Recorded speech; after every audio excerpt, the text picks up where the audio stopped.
Kevin O'Sullivan might have Tim Montgomery. I can absolutely knock that off his pedestal. I've got Russell Quirk, Pauline's brother. Hello. Good evening. How are you, mate? This is ridiculous. Where are you? Are you in Quirk? What's going on? Look at that. Look at those prints. Just to show that they're not mine. Just to show that we are truly international. I'm actually in Barcelona.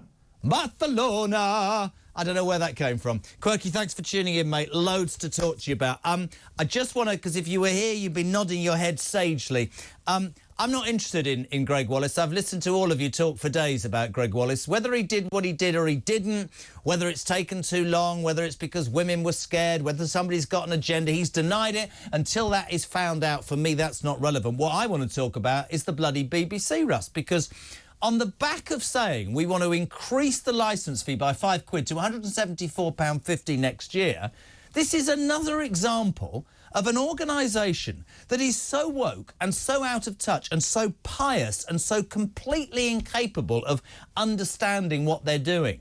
They covered up Savile, they covered up Bashir, they covered up without any shadow of a doubt Hugh Edwards, a paedophile who's been paid 200 grand whilst they knew about what's going on. Whether or not they've kept under wraps about Wallace, it begs the question.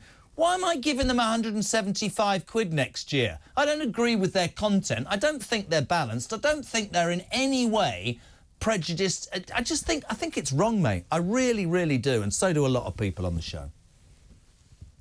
Look, many people, I mean, we've rehearsed this on Talk many times. Many think that the BBC is not fit for purpose, whether that be the dire trash, hopeless content that it now churns out, with one or two very, very rare drama exceptions, frankly. I guess you could argue the news, although we all know that that is biased towards the left because the producers, the majority of the people that work at the BBC are left-wing, so hence their narrative. But the cover-ups, because this is a very opaque institution, because there's no transparency and there's certainly no accountability, Jeremy, this is just going to keep happening time and time and time again. And we seem to look upon, what do we used to call it? Auntie, the BBC, as some kind of sacrosanct organisation like the NHS, where we can't criticise it. On a pedestal. Yeah, and I think we've got to get over ourselves, really. The BBC was something that was formed, late 1940s, early 1950s, without commercial TV being in existence, without streaming, without the internet, of course. How on earth can it be right that you are taxed, funny enough, I had a big argument with a certain former presenter on Talk about this very, very subject. How can it be right, Vanessa? How can it be right that you are taxed with no choice but to pay that taxation in return for content that you have absolutely no say in? And this is the point, because if the world is changing, and you're absolutely right, to a point where, commercially, whether it's radio or television, the content that you put out determines who buys adverts on your station due to the popularity or interest of your content, which is how you finance your operation. For an organisation that is... Listen, I'm happy to pay the BBC licence fee if I felt I was getting 100% unbiased, balanced, straight down the line, world-class reporting on world-class programming. I'm not. I'll tell you what I'm getting. I'm getting biased programming from a left-wing organisation that still refuses to this day, Russ, to call Hamas a terrorist organisation for fear of upsetting whatever. The way they talk about Donald Trump, and I'm not sitting here advocating everything Donald Trump said, but you have to deal with it, you lot out there who don't like him. 84 million Americans voted for him. It's a fact. They have an agenda.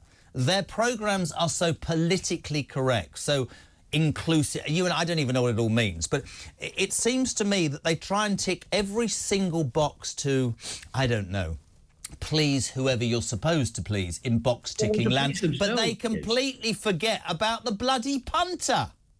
But they do it to please themselves because they are ultra woke. If we think that the country has a problem in terms of veering down this kind of woke slope, well, frankly, the BBC is an exaggeration of that. Even more so, because of the sort of people, the kind of publicly school-educated, posh, Islington elite lefties that run that organisation. And again, without any accountability whatsoever. If everyone that supports and favours the BBC is really so kind of enthusiastic about it, well, then let it stand on its own 2 feet. Because if it is that good, everyone would pay for it out of choice rather than not only having to pay for it, but in an age where you can do certain things as a certain kind of ethnic minority on the street and get away with it, there are probably more people in prison having evaded their license fee than there are, let's say, certain people doing certain things on the street. And how can that be? How is that equitable? Well, I said it the other day, so and I'll say it until I'm blue in the face, so they drag me out of this studio. So you've got a situation where a woman wrote some disgusting things on Facebook about the Muslim community. She would be, for me, absolutely the example of somebody that you said, right, for 6 months you're going to spend time in a Muslim organisation, a community, and understand that what you said was deplorable and wrong.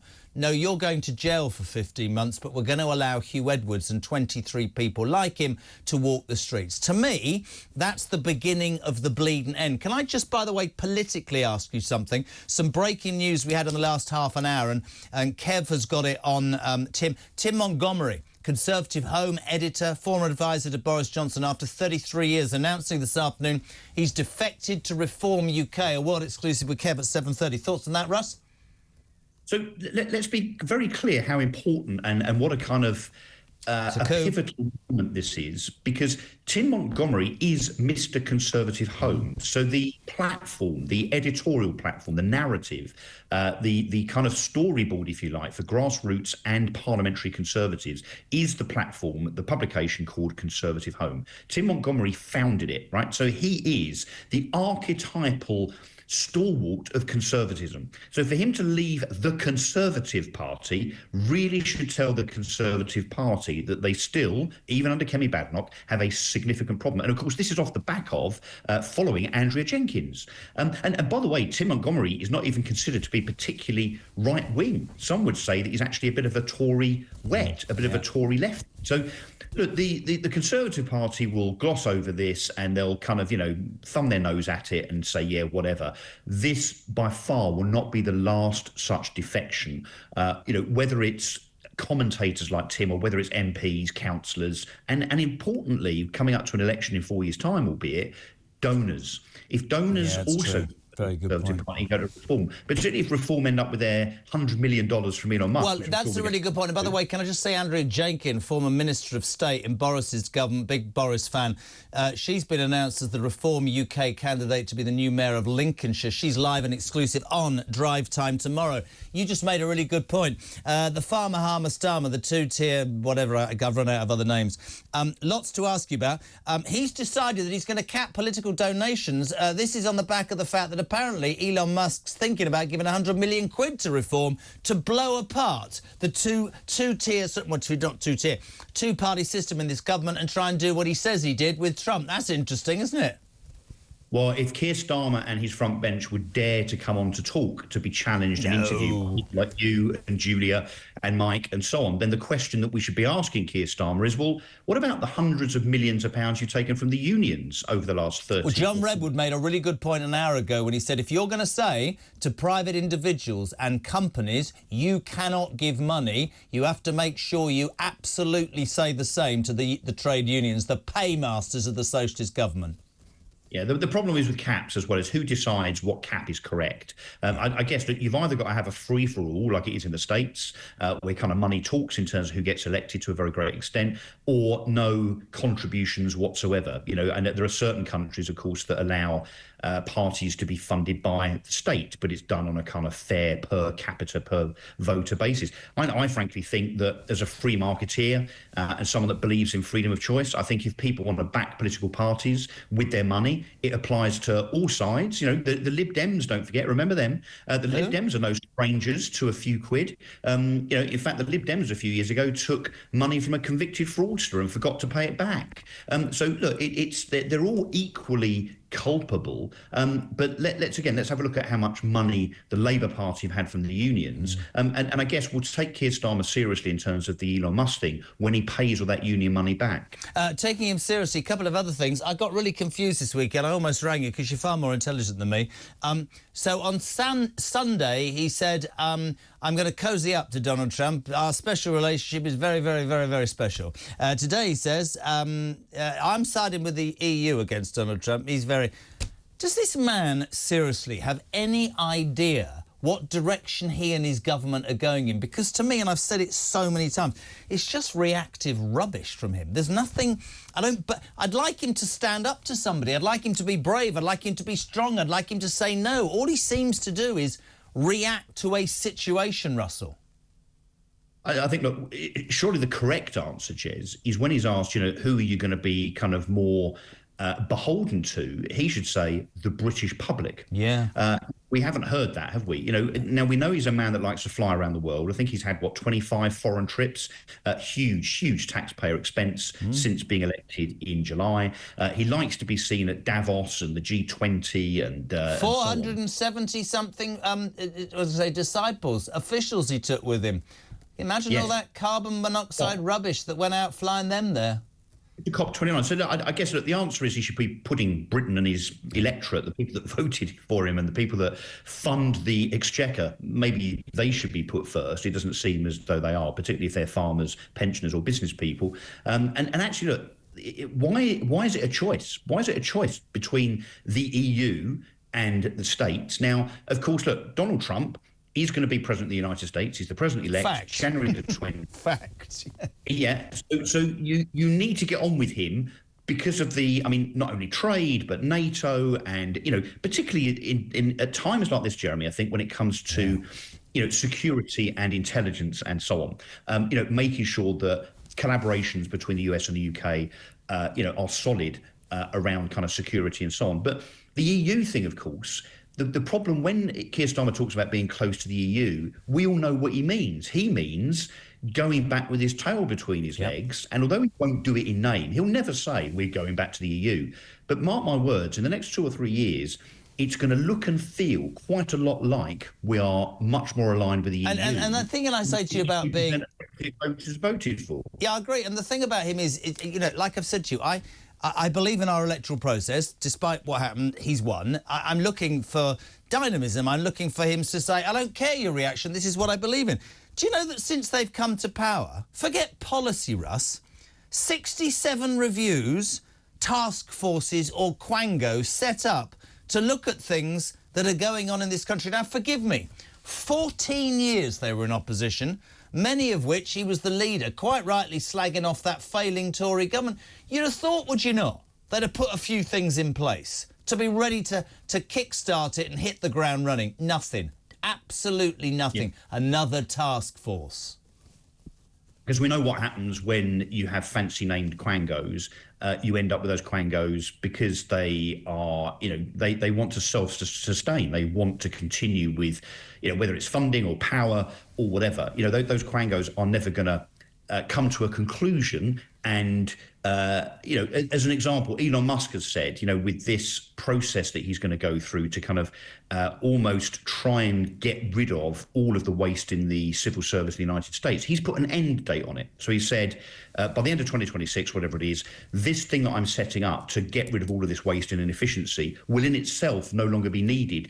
And you know, because if I've done my job right, it's going to go. Yeah. What will happen with our quangos, 67 of them, is that, again, mark my words, 4 or 5 years down the line, they'll still be operational. They won't have actually put anything in place. But remarkably, it's almost an obfuscation of decision-making on Starmer's part. Yet when it comes to certain decisions, like putting protesters in prison or persecuting farmers or pensioners, really, really good at making decisions very quickly. Right, there's 2 more light-hearted ones. Well, they're not light-hearted. Let's start with, right, so junk food ads are going to be banned before 9 p.m. and online in a bid to tackle childhood obesity. You'll forgive me if I say the wrong thing. I had the CEO of Obesity UK. I asked him on 4 occasions how he would make this better, because I come from a world that says, I understand there are ads and I understand that school dinners, I think it begins at home. I don't believe any child is born that size. I think it is responsibility, and if parents don't know, yes, they should get support. But we all know that an iPad and a fast food meal is a lot easier when you've had a long, knackering day. Do you not think that all these people that are blaming advertising and the government and schools, is it not the parents, Russ, or am I missing the point here? Well, of course it is. If you've got a 5-year-old that's obese, it's nobody else's fault. And Child frankly, abuse. state intervention is inappropriate. It's up to the parents. I'm afraid it's up to parents, even if they want to parent badly, right? That's the parents' prerogative. It's not up to the state to whiz in and decide, what parents do when and how. But it's not going to make any difference anyway. Taking adverts off the telly, or do you remember you and I sat on a panel last week called Plank of the Week with Mike Graham and others, and we were talking about some of the stuff. In fact, I had some examples, if I remember correctly, of certain things that have been banned by Sadiq Khan with regard to advertising on the tube. Things like butter, cheese, eggs, olive oil, soy sauce. It's mindlessly ridiculous. It's pointless. It's virtue signalling. It's statist control is what it is. So, of course, it makes no difference. And, of course, it's down to the parents. And if parents want to parent badly, I'm afraid that's up to the parents. Very quickly, you're a car enthusiast. You probably wanted the old-style Jaguar with the growler on the bonnet. They've rebranded. They've got a sort of Barbie-pink electric car. You've got 30 seconds. Have you seen the advert? Oh, look at his face. Oh, he's not happy. What do you make of it, Russ? Are you aspiring to it? It's a sex toy on wheels, Jeremy. It does look as if it... What sort of sex toy? Why don't you tell me? I think you're probably more of an expert on such things than me. But look, it's horrendous. It's hideous. It's virtue signalling gobbledygook. You've got, again, the woke mind virus, as I think Donald Trump calls it, has infiltrated Jaguar, both their CEO and their brand of people. I mean, look at this thing on the screen here. I mean, it's absolutely ridiculous. It's an exercise in car design pomposity. And what's it going to do? It's going to bankrupt Jaguar. Although they're part of Jaguar Land Rover obviously been pretty successful. This is way too far. They should have brought back the E-Type, which is one of the best cars. That's what we all wanted as kids. Listen, you enjoy Barcelona. When you back? Back on Friday. Good man. Thanks for tuning in.